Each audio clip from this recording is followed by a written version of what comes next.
नमस्कार सभी स्टूडेंट्स को स्वागत है आज के इस लाइव सेशन में। तो सभी लोग क्लास से जुड़ जाएं और अपने दोस्तों पर इस वीडियो लिंक को शेयर कर दें ताकि आज के क्लास में हम लोग ज़्यादा से ज़्यादा संख्या में भाग लेकर इस क्लास का आनंद उठाएंगे। और आज हम लोग गणित का क्लास देखने वाले हैं। इसमें हम लोग 15 महत्वपूर्ण प्रश्न का डिस्कशन करेंगे, सॉल्यूशन करेंगे, जो कि मैट्रिक बोर्ड परीक्षा के लिए रामबाण साबित होंगे। तो आज हम लोग गणित से और पूरे सभी चैप्टर से मिलाकर 15 महत्वपूर्ण प्रश्न हम लोग देखेंगे और इसी तरह से प्रतिदिन देखेंगे। तो इसलिए इस वीडियो लिंक को ज़्यादा से ज़्यादा दोस्तों पर शेयर करें ताकि इस लाइव सेशन में अधिक से अधिक संख्या में स्टूडेंट्स जुड़ सके और आज का क्लास आसानी से समझ सके, क्योंकि जो भी प्रश्न का हल करने वाले हैं उसे बहुत ही आसान तरीका से, बिल्कुल ही आसान तरीका से हम लोग देखेंगे। तो चलिए क्लास को स्टार्ट करते हैं। जो भी स्टूडेंट्स अभी तक वीडियो को लाइक नहीं किए हैं, वीडियो को लाइक करें और यह क्लास आप लोग को प्रतिदिन रात्रि 8 बजे मिल जाएगी। इसलिए आप लोग इस लाइव क्लास से जरूर जुड़े। तो क्लास को स्टार्ट करते हैं। जैसा कि आप लोग के सामने क्वेश्चन 1 ये रहा, बिल्कुल ही आसान सा प्रश्न और बार बार बोर्ड एग्जाम में पूछे जाते हैं। इसलिए पूरे जोश जुनून से जुड़ जाइए और प्रश्नों का उत्तर देने का प्रयास कीजिए, क्योंकि बिल्कुल ही आसान प्रश्न आप लोग के सामने है। √3 और √5 है तो सभी लोग जानते हैं जिस संख्या का वर्गमूल पूरा ज्ञात नहीं हो उसे क्या कर और ध्यान देंगे, वह संख्या जो रूट में रहती है जरूरी नहीं है कि अपरिमेय होगी। अगर √4 है तो यह इसका वर्गमूल पूरा निकलता है, अर्थात इसका वर्गमूल 2 होती है। √9 है, इसका वर्गमूल 3 होता है। इस तरह से ये दिमाग में कॉन्सेप्ट नहीं रखेंगे कि जो संख्या रूट के अंदर रखेगी वह अपरिमेय होगा। तो इस तरह से जो आप लोग के बीच जो क्वेश्चन रखा गया है √3 और √5, तो सभी लोग जानते हैं कि √3 और √5 ना तो 3 का वर्गमूल निकलता है और ना ही 5 का पूरा। तो यह एक कैसी संख्या है बाबू, यह एक अपरिमेय संख्या है। इसलिए आप लोग समझ गए कि इस प्रश्न का जो होगा आंसर वह ऑप्शन बी होगा। बिल्कुल ही सही जवाब है ऑप्शन बी। √3 और √5 क्या है बाबू, एक अपरिमेय संख्या है। तो इस प्रश्न का राइट आंसर हो जाएगा ऑप्शन बी। चलिए नेक्स्ट क्वेश्चन की ओर चलते हैं। क्वेश्चन नंबर 2, बिल्कुल ही आसान सा सवाल। अगर आप लोग क्वेश्चन बैंक देखते हैं, मॉडल पेपर से प्रैक्टिस कर रहे हैं, तो यह प्रश्न आपको बार बार मिला होगा। पाई कैसी संख्या है, पाई कैसी संख्या, बिल्कुल ही आसान सा प्रश्न। सभी लोग प्रयास करेंगे इस प्रश्न का उत्तर देने के लिए। बिल्कुल ही आसान सा प्रश्न आप लोग के सामने है। पाई एक अपरिमेय संख्या, बिल्कुल ही सही जवाब। इसी जोश जुनून से जुड़े रहे बाबू और तैयारी करते रहे। बिल्कुल ही आसान सा प्रश्न है आप लोग के सामने। पाई कैसी संख्या है, पाई एक अपरिमेय संख्या है, पाई एक अपरिमेय संख्या है। इसलिए इस प्रश्न का राइट आंसर हो जाएगा ऑप्शन बी। और अगर आप लोग पाई की इतिहास नहीं जानते हैं, पाई का इतिहास नहीं जानते हैं कि पाई का खोज कब हुआ था, पाई का कितना वैल्यू है, पाई का कितना हजार डिजिट तक अंक है, आप लोग नहीं जानते हैं, पाई के बारे में संपूर्ण जानकारी आपको हमारे चैनल पर मिल जाएगी। आप लोग हमारे चैनल पर जाएंगे और उससे में वीडियो के सेक्शन में आप देखेंगे 2-4 वीडियो के बाद ही मिल जाएगा पाई का इतिहास।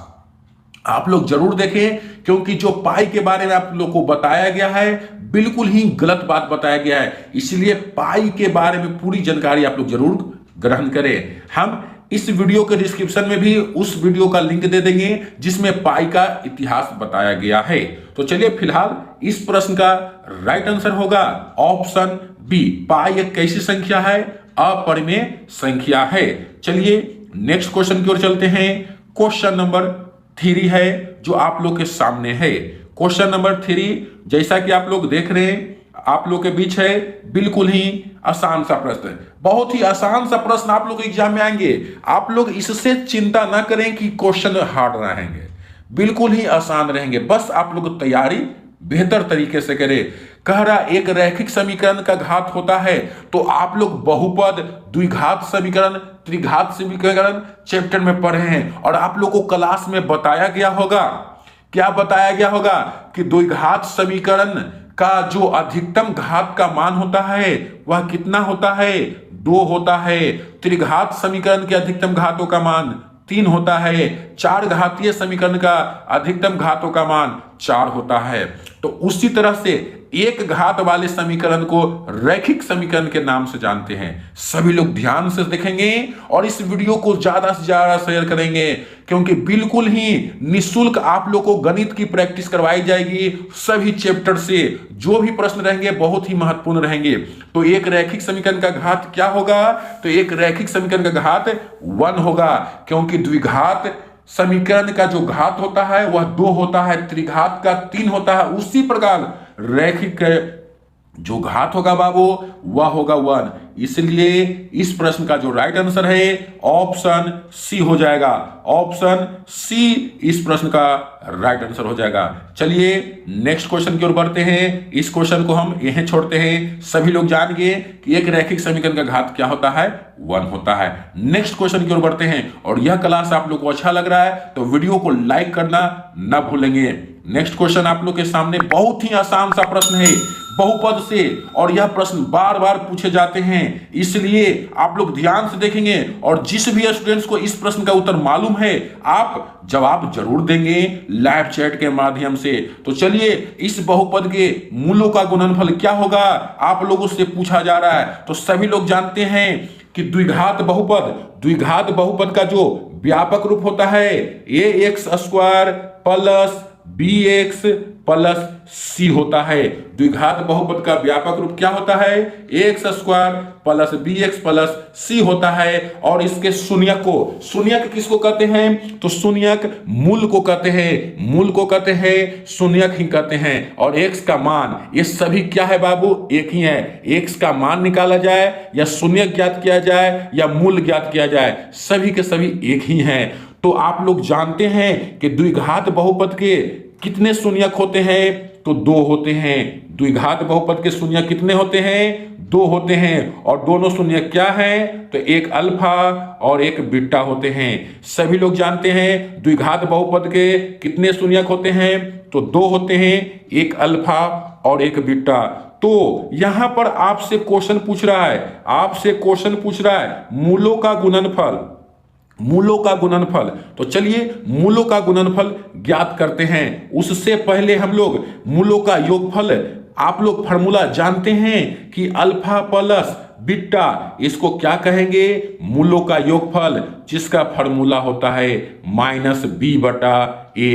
मगर यहां आपसे पूछा जा रहा है मूलों का गुणनफल, तो मूलों का गुणनफल अर्थात अल्फा इंटू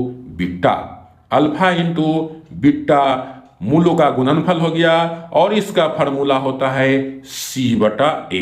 तो चलिए यहां पर सबसे पहले हम लोग देखेंगे कि इस प्रश्न में c कितना है और a कितना है। तो सभी लोग जानते हैं a किसको कहते हैं, a² को गुणांक को क्या कहते हैं, a कहते हैं। तो a का वैल्यू 4 है,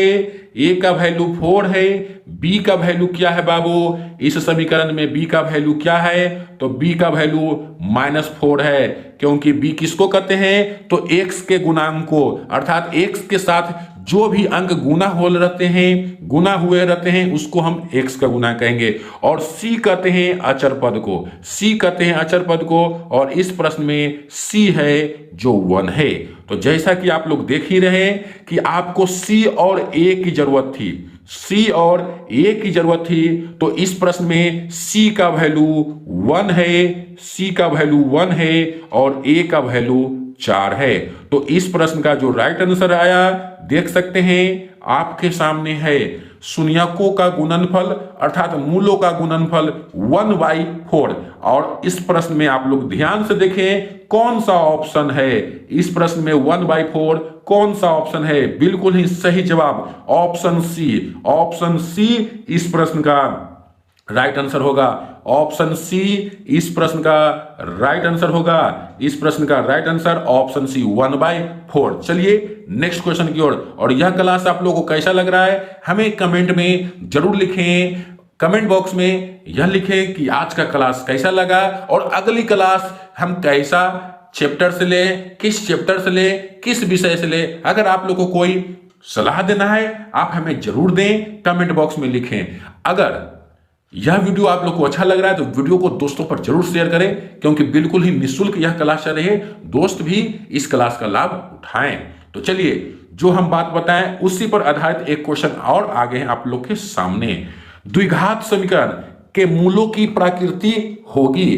तो मूलों की प्रकृति पूछे, शून्यकों की प्रकृति पूछे, आप लोग एक ही समझेंगे। तो मूलों की प्रकृति क्या होगी? तो ये सभी लोग जानते हैं कि मूल की प्रकृति ज्ञात करने के लिए सबसे पहले विवेचक ज्ञात करते हैं। सबसे पहले विवेचक, और विवेचक को डी से सूचित करते हैं। और विवेचक ज्ञात करने का फॉर्मूला होता है डी बराबर B square minus 4ac। B square minus 4ac विवेचक का फॉर्मूला होता है। तो हम लोग इस फॉर्मूला के सहायता से हम इसका सबसे पहले विवेचक निकालेंगे और उसी से ज्ञात करेंगे कि इसका मूल की प्रकृति क्या होगी। तो चलिए आपको सबसे पहले हम बता दें कि अगर हम विवेचक निकालते हैं अर्थात डी निकालते हैं और डी का मान क्या आएगा? 0 के बराबर आएगा। डी का मान अगर 0 के बराबर आती है तो इसकी मूल की प्रकृति क्या होगी? अगर डी का वैल्यू 0 से बड़ा आता है, डी का वैल्यू 0 से बड़ा अर्थात प्लस में सभी लोग जानते हैं कि 0 से बड़ा अर्थात प्लस में होगी तो इसकी मूल की प्रकृति क्या होगी? और उसी तरह से डी का वैल्यू अगर 0 से छोटा अर्थात माइनस में होगी तो इसकी मूल की प्रकृति क्या होगी? तो सभी लोग बताने का प्रयास करें कि d बराबर 0 अर्थात विवेचक का मान 0 के बराबर आएगा तो इसकी मूल की प्रकृति क्या होगी? और d का मान 0 से बड़ा होगा तो इसका मूलों की प्रकृति क्या होगी? और d का मान 0 से छोटा अर्थात माइनस में आएगा, ऋणात्मक में आएगा तो मूलों की प्रकृति क्या होगी? चलिए आप लोग अगर जानते हैं तो आप लोग इसका जवाब आप लोग लाइव चैट में जरूर दें। चलिए तो हम बताते हैं, अगर किसी द्विघात बहुपद में विवेचक निकालते हैं और उसमें विवेचक का मान 0 आती है तो उस द्विघात बहुपद की मूल की प्रकृति क्या होगी? वास्तविक और समान होगी। अगर डी का वैल्यू 0 से बड़ा आता है तो उसकी मूलों की प्रकृति वास्तविक और असमान होगी। उसी प्रकार से अगर हम डी का मान निकालते हैं और उसका मान 0 से छोटा आएगा तो उसकी मूलों की प्रकृति क्या हो जाएगी? वास्तविक नहीं होगी। तो चलिए हम इस प्रश्न को हल करने का प्रयास करते हैं। मेरा उद्देश्य यह है कि आप लोग ये प्रश्न से आप इसका कॉन्सेप्ट भी सीखें, सिर्फ ABCD नहीं करें। आप लोग को हम पूरे कॉन्सेप्ट को याद दिलाते चल रहे हैं, क्योंकि अब आप लोग के पास बहुत ही कम समय बचा है। तो यहाँ पर जो प्रश्न है उसमें से हम सबसे पहले ABC छाटेंगे, क्योंकि हमको विवेचक निकालना है। तो इस प्रश्न से A का वैल्यू क्या हो जाएगा बाबू? A का वैल्यू हो जाएगा x स्क्वायर के गुणांक को A कहते हैं, तो A का वैल्यू 1 है। B का वैल्यू क्या हो जाएगा? B का वैल्यू भी 1 हो जाएगा। और C का वैल्यू क्या हो जाएगा बाबू?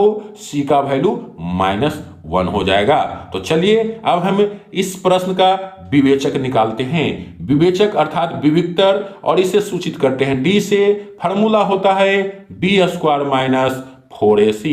तो चलिए सभी का हम लोग मान रखते हैं। तो b का मान कितना है बाबू? सभी लोग देख रहे हैं 1 है। 1 के स्क्वायर -4 गुना a का वैल्यू भी 1 है और c का वैल्यू कितना है? -1 है, क्योंकि देख सकते हैं c का वैल्यू में माइनस भी लगा हुआ है, इसीलिए हम लोग इसे ब्रैकेट में लिखे हैं ताकि कोई दिक्कत नहीं हो। चलिए इसे हल करते हैं। जब हल करेंगे तो 1 का स्क्वायर 1 होगा और माइनस गुना माइनस ए माइनस, और ए माइनस को गुना करेंगे तो हो जाएगा प्लस, और सभी अंक को गुना करेंगे तो जाकर हो जाएगा 4।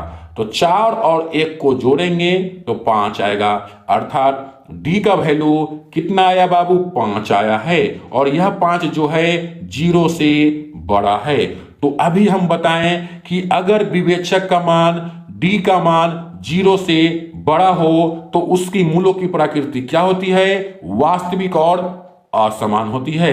बिल्कुल ही सही जवाब। कुछ बच्चों ने इस प्रश्न का उत्तर दिए थे कि वास्तविक और असमान, बिल्कुल ही राइट जवाब। इसी तरह से आप लोग मेहनत करें तो इस प्रश्न का जो राइट आंसर है ऑप्शन ए है। चलिए नेक्स्ट क्वेश्चन की ओर बढ़ते हैं। नेक्स्ट क्वेश्चन आप लोग के सामने यह है, बिल्कुल ही आसान प्रश्न। एपी से समांतर श्रेणी से क्वेश्चन पूछ रहा है कि जब किसी एपी का समान पद 3n+5 है तो इसका सर्वांतर अर्थात पदांतर क्या होगा?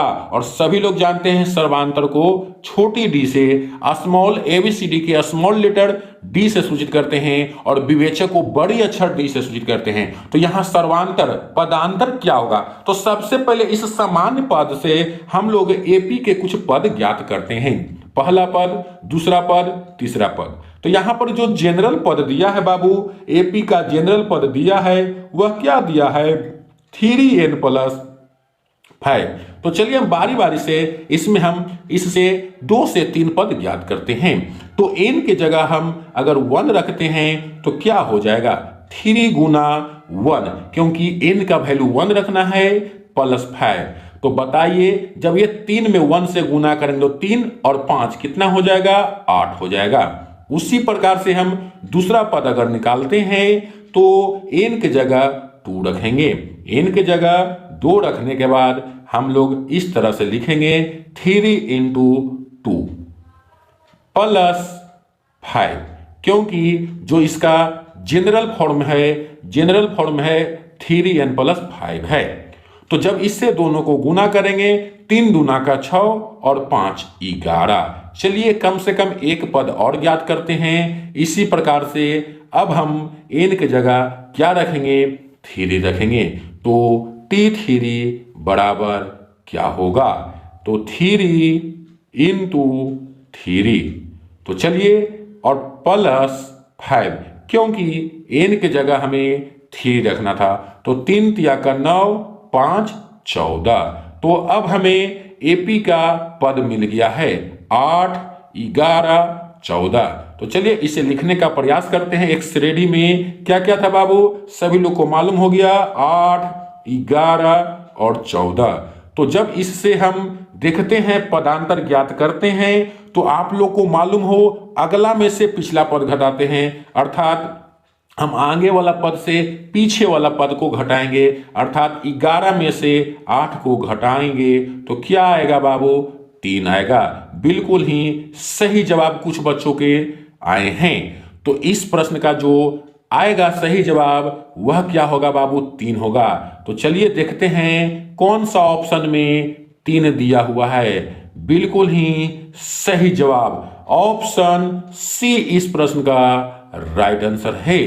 चलिए नेक्स्ट क्वेश्चन की ओर बढ़ते हैं। नेक्स्ट क्वेश्चन ये रहा, बिल्कुल ही आसान प्रश्न। सभी लोग इस प्रश्न का उत्तर देंगे। सभी बच्चे, जितने बच्चे जुड़े हुए हैं सभी बच्चे इस प्रश्न का उत्तर देंगे। बिल्कुल ही आसान प्रश्न। tan 60 का मान क्या होता है?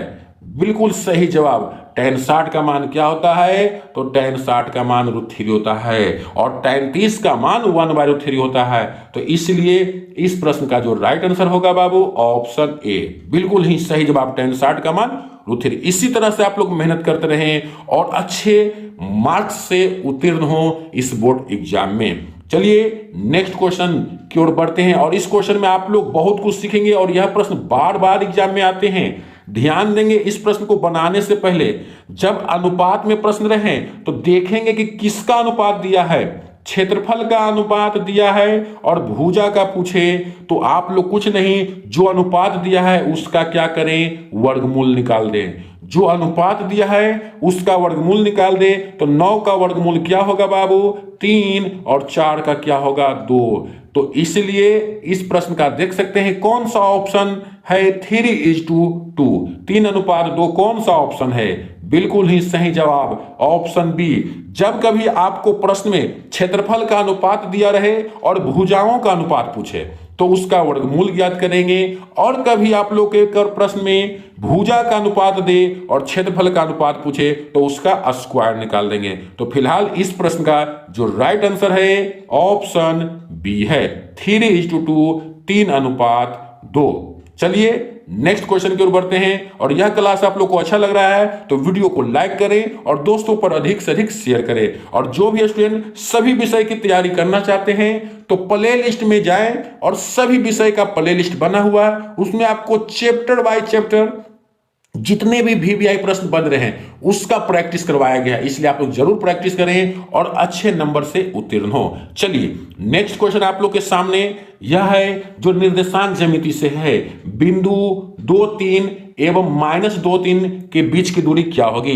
तो सभी लोग जानते हैं कि बिंदुओं के बीच की दूरी, दो बिंदुओं के बीच की दूरी का फॉर्मूला क्या होता है।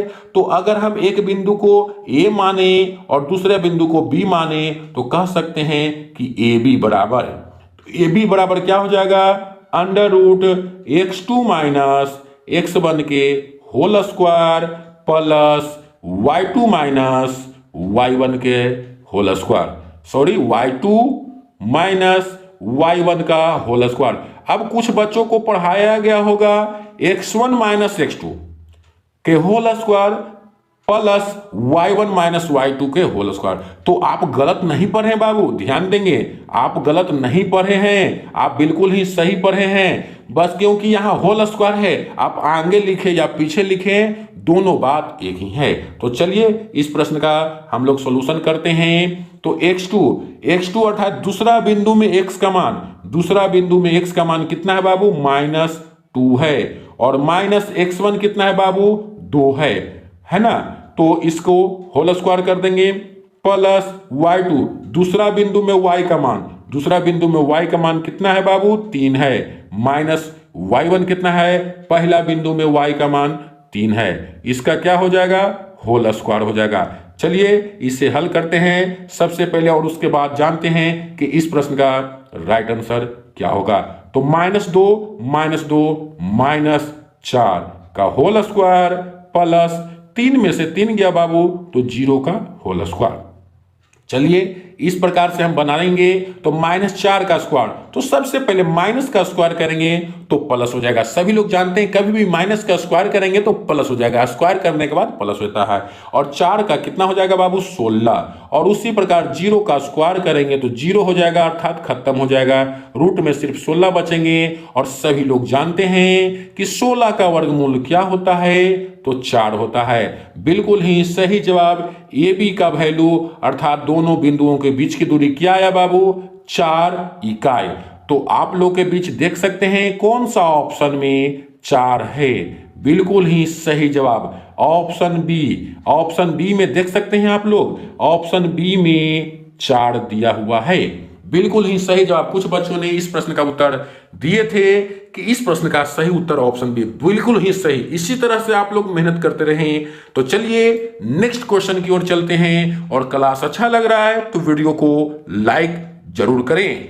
चलिए नेक्स्ट क्वेश्चन बिल्कुल ही आसान है, tan π/2। तो सभी लोग जानते हैं कि पाई का वैल्यू क्या होता है, पाई का वैल्यू 180। तो उसी प्रकार π/2 का कितना होगा, π/2 का 90। जब 180 में 2 से भाग देंगे तो क्या हो जाएगा, 90 हो जाएगा। उसी तरह से π/3, तो जब हम 180 में 3 से भागा देंगे तो 60 डिग्री हो जाएगा। और π/6 रहेगा बाबू तो क्या हो जाएगा, 30 डिग्री हो जाएगा। जब 180 में 6 से भागा देंगे तो 30 हो जाएगा। उसी प्रकार π/4 4 रहेंगे तो इसका वैल्यू 45 होता है। तो याद रखेंगे आप लोग कि पाई का वैल्यू 180 डिग्री हम लोग जानते हैं, पाई बाय 2 का 90, पाई बाय 3 का 60 और पाई बाय 6 का 30। ये दोनों में कंफ्यूजन अधिकतर बच्चों के होते हैं, इसलिए इस दोनों में आप लोग कंफ्यूजन नहीं रखेंगे। ध्यान देंगे, नीचे ज्यादा रहेगा तो उसका वैल्यू कम होगा और नीचे कम रहेगा तो उसका वैल्यू ज्यादा रहेगा। तो पाई बाय 3 में नीचे कम है तो 60 होगा, पाई बाय 6 में नीचे ज्यादा है तो उसका वैल्यू 30 होगा। चलिए फिलहाल हम इस प्रश्न की ओर बढ़ते हैं और इस प्रश्न में देख सकते हैं क्या है इस प्रश्न में। तो इस प्रश्न में इसको पहले हम इरेजर को बड़ा करते हैं और यहां पर साफ करने का प्रयास करते हैं। सॉरी, क्वेश्चन ही चला गया, चलिए कोई बात नहीं, हम इसी पर बताते हैं। तो tan पाई बाई 2 अर्थात आपसे पूछ रहा है tan 90 का मान। tan 90 का मान क्या होगा? tan 90 का मान क्या होगा? तो सभी लोग जानते हैं कि tan 0 का वैल्यू 0 होता है और tan 90 का मान इनफाइनाइट होता है। तो इस प्रश्न में देख सकते हैं कौन सा ऑप्शन में इनफाइनाइट है। बिल्कुल ही सही जवाब ऑप्शन डी। ऑप्शन डी इस प्रश्न का राइट आंसर होगा, बिल्कुल ही सही जवाब। इसी तरह से आप लोग सभी प्रश्न का उत्तर देने का प्रयास जरूर करें, आप लोग प्रैक्टिस करें, बिल्कुल ही सही है। इसी तरह से मेहनत करें। चलिए नेक्स्ट क्वेश्चन की ओर बढ़ते हैं। और क्लास अच्छा लग रहा है तो वीडियो को लाइक जरूर करें, वीडियो को लाइक जरूर करें और दोस्तों पर शेयर। और जो भी स्टूडेंट्स अभी तक हमारे चैनल को सब्सक्राइब नहीं किए हैं तो वीडियो के नीचे लाल बटन दबाकर चैनल को सब्सक्राइब कर दें। चलिए यहां आपसे पूछा जा रहा है समांतर श्रेणी के 30वां पद क्या होंगे। तो समांतर श्रेणी के 30वां पद ज्ञात करना है, अर्थात आपको ज्ञात करना है 30। तो 30 ज्ञात करना है बाबू। तो इसमें हमको ज्ञात करने के लिए सबसे पहले इस प्रश्न में हम ए देखेंगे। तो ए का वैल्यू क्या है? तो ए का वैल्यू 10 है। डी का वैल्यू क्या है? तो सभी लोग जानते हैं अगला में से पिछला, अर्थात 7 में से हम 10 को घटाएंगे तो क्या आएगा बाबू? माइनस में 3 आएगा। और एक आपको तरीका बता देते हैं, प्रश्न देखेंगे बढ़ते क्रम में है या घटते क्रम में। अगर घटते क्रम में रहेंगे तो जो पदांतर रहेंगे वह माइनस में रहेंगे। और देख सकते हैं 30वां पद ज्ञात करने के लिए कहा है, अर्थात n बराबर 30 है। तो चलिए हम लोग इस प्रश्न को हल करने का प्रयास करते हैं। तो सभी लोग जान जाइए, क्लास में हम जरूर बताए होंगे कि अगर आपसे जितनावां पद निकाले कहे उसमें हम लोग उसको डायरेक्ट फार्मूला से हम लोग लिखते हैं। कैसे लिखते हैं? तो इस तरह से लिखते हैं, अगर हमको 10वां पद ज्ञात करने के लिए कहा तो इसको हम आसानी से लिखते हैं a + 9d। इस तरह से आप लोग व्यापक रूप पढ़े होंगे क्लास में। उसी प्रकार से अगर 20वां पद निकालने के लिए कहे, 20वां पद कहे किसी p का 20वां पद ज्ञात करें तो a + 19d, क्योंकि फार्मूला होता है बाबू a + n-1, मतलब जितना है उससे एक कम। तो 20 है तो 20 से एक कम क्या होगा? 19d होगा।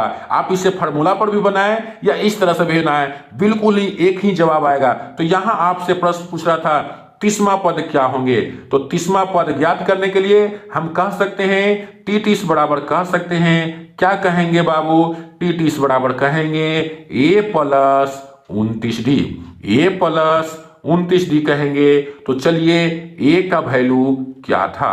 तो चलिए देखते हैं a का वैल्यू क्या था। तो a का वैल्यू 10 था। a का वैल्यू क्या था? 10 था।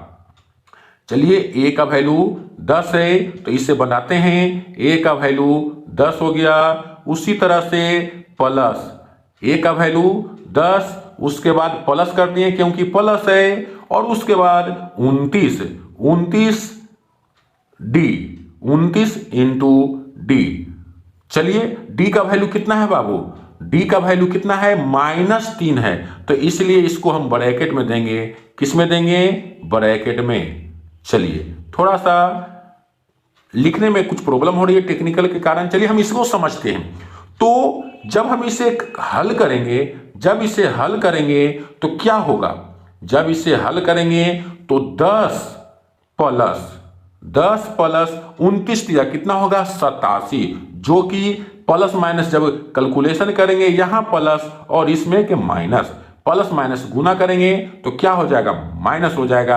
और 29 तिया का 87 अर्थात 87, तो 87 में से -10 करेंगे अर्थात 87 से 10 घटाएंगे तो कितना हो जाएगा, 77, जिसमें 87 का चिन्ह क्या है, माइनस है, बड़ा वाला का चिन्ह क्या है, माइनस है, इसलिए 77 जो होगा वह माइनस में होगा।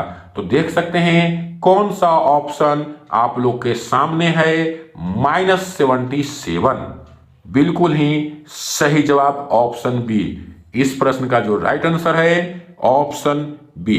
तो इस तरह से आप लोग भी हल कर सकते हैं, बिल्कुल ही आसान तरीका से इस प्रश्न का उत्तर। तो चलिए नेक्स्ट क्वेश्चन की ओर बढ़ते हैं, और यह क्लास आप लोग को अच्छा लग रहा है तो वीडियो को लाइक जरूर करें। नेक्स्ट क्वेश्चन, 1/√3, 1/√3 किसके बराबर है? तो सभी लोग जानते हैं, और अभी हम बताएं कि tan 60 का मान √3 होता है, तो इस प्रश्न का उत्तर ई नहीं होगा। cos 45 का मान 1/√2 होता है, और sin 30 का मान 1/2 होता है। तो बिल्कुल ही इस प्रश्न का जो राइट आंसर होगा ऑप्शन डी होगा। 1/√3 किसके बराबर है? तो tan 30 के। नेक्स्ट क्वेश्चन नंबर देख सकते हैं, बिल्कुल ही आसान, और यह प्रश्न आप लोग को बार बार एग्जाम में पूछे जाते हैं, बोर्ड एग्जाम में बार बार पूछे जाते हैं कि एक स्तंभ की लंबाई और उसकी छाया का अनुपात √3 अनुपात 1 है। अर्थात एक हम इसको समकोण त्रिभुज बनाने का प्रयास करते हैं, समकोण त्रिभुज बनाने का प्रयास करते हैं, जैसा कि आप लोग डिस्प्ले पर देखेंगे। इस तरह से समकोण त्रिभुज बनाएंगे, और इसमें क्या है, ये क्या हो जाएगा, स्तंभ हो जाएगा, और यह इसकी छाया हो जाएगी, यह इसकी छाया हो जाएगी, और यह क्या हो जाएगा बाबू, स्तंभ हो जाएगा, स्तंभ हो जाएगा, स्तंभ हो जाएगा। यह क्या है, स्तंभ। तो स्तंभ और छाया का अनुपात क्या दिया है, स्तंभ और छाया का अनुपात √3 अनुपात 1 है, √3, और यह दिया है 1। तो आपसे पूछ रहा है सूर्य का उन्नयन कोण, अर्थात थीटा पूछ रहा है। क्या पूछ रहा है, थीटा पूछ रहा है। तो बताइए स्तंभ की लंबाई और छाया, तो बताइए थीटा, इसमें आपको अगर थीटा से चलेंगे तो यहाँ लंब हो गया और यह आधार हो गया। आप लोग हाइट एंड डिस्टेंस में पढ़े होंगे कि किससे चर्चा किया गया है, लंब आधार से चर्चा रहता है, तो हम लोग tan से चलते हैं। किससे चलते हैं बाबू, tan से चलते हैं। तो इसमें अगर हम tan से चलेंगे तो tan क्या हो जाएगा, tan, और हमको थीटा ज्ञात करना है, थीटा ज्ञात करना है, तो tan थीटा बराबर लंब बटा आधार होता है, जो कि लंब यहाँ दिया है √3 और आधार दिया है 1। तो सभी लोग जानते हैं कि tan में किसका मान √3 होता है, बिल्कुल ही सही जवाब। tan में किसका मान √3 होता है, तो 60 डिग्री का। तो इस तरह से कह सकते हैं कि सूर्य का उन्नयन कोण क्या हो जाएगा बाबू, बिल्कुल ही सही जवाब। सूर्य का उन्नयन कोण जो होगा वह 60 डिग्री होगा, यहां पर ऑप्शन डी दिया हुआ है। तो इस प्रकार इस प्रश्न का राइट आंसर होगा ऑप्शन डी। चलिए नेक्स्ट क्वेश्चन की ओर बढ़ते हैं। अगर आप लोगों को क्लास अच्छा लग रहा है तो वीडियो को लाइक करना ना भूलेंगे और दोस्तों पर शेयर। चलिए अभी जस्ट हम थोड़ी देर पहले बताए हैं, इस प्रश्न को उसी तरह से आप लोग हल कर सकते हैं। बिल्कुल ही आसान सा सवाल है, 10वां पद ज्ञात करने के लिए कह रहा है, अर्थात T10 निकालने के लिए कह रहा है बाबू, T10 निकालने के लिए कह रहा है। तो चलिए इसमें हम आप लोग बताएंगे कि A का वैल्यू क्या है, A का वैल्यू 2 है, D का वैल्यू क्या है, तो 7 में से 2 को घटाएंगे तो क्या हो जाएगा, 5 हो जाएगा, और N का वैल्यू क्या है बाबू, 10 है। तो अभी हम बताएं आप लोग को कि 10वां पद कहा है, तो हम लोग शॉर्ट फॉर्म अपनाएंगे कि T10 बराबर लिखेंगे A + 9D, A + 9D, और A का वैल्यू 2 है और प्लस 9 इंटू D का वैल्यू कितना है, 5 है। जब इसे हल करेंगे तो क्या हो जाएगा, 2 + 9 × 45, तो 45 × 2 = 47। तो चलिए कौन सा ऑप्शन में 47 है, बिल्कुल ही सही जवाब कुछ बच्चे दिए हैं, ऑप्शन सी। ऑप्शन सी इस प्रश्न का राइट आंसर होगा। तो इस तरह से इस प्रश्न को आप हल कर सकते हैं और एग्जाम में बिल्कुल ही कम समय में जवाब दे सकते हैं। चलिए आज के क्लास का लास्ट क्वेश्चन, आज के क्लास का हम लोग लास्ट क्वेश्चन देखते हैं। बिल्कुल ही आसान सा प्रश्न है, इसलिए सभी बच्चे, जितने बच्चे देख रहे हैं इस लाइव क्लास को, सभी बच्चे इस प्रश्न का उत्तर देंगे। चलिए tan 60 का मान क्या होगा, बार बार हम चर्चा किए, tan 60 का मान क्या होता है बाबू, बिल्कुल ही सही जवाब, बिल्कुल ही सही जवाब, tan 60 का मान √3 होता है, tan 60 का मान √3 होता है, बिल्कुल ही सही जवाब ऑप्शन ए इस प्रश्न का राइट आंसर होगा। तो चलिए आज का क्लास आप लोगों को कैसा लगा कमेंट बॉक्स में जरूर लिखें। आज कुल हम लोग 15 प्रश्न देखें। आप लोग के मन में कोई इच्छा है तो कमेंट बॉक्स में जरूर लिखें कि सर इस विषय को वही पढ़ाइए, इस तरह के क्वेश्चन ले, आप लोग हमें जरूर बताएं। अगले क्लास में हम उसी तरह से करने का प्रयास करेंगे। तो आज का क्लास कैसा लगा जरूर हमें बताएं और दोस्तों पर शेयर करें। और जो भी स्टूडेंट्स अभी तक चैनल को सब्सक्राइब नहीं किए हैं तो वीडियो के नीचे लाल बटन दबाकर चैनल को सब्सक्राइब कर दें। तो आज के लिए इतना ही, फिर मिलेंगे अगले दिन इससे आगे। तब तक के लिए धन्यवाद। जय हिंद, जय भारत।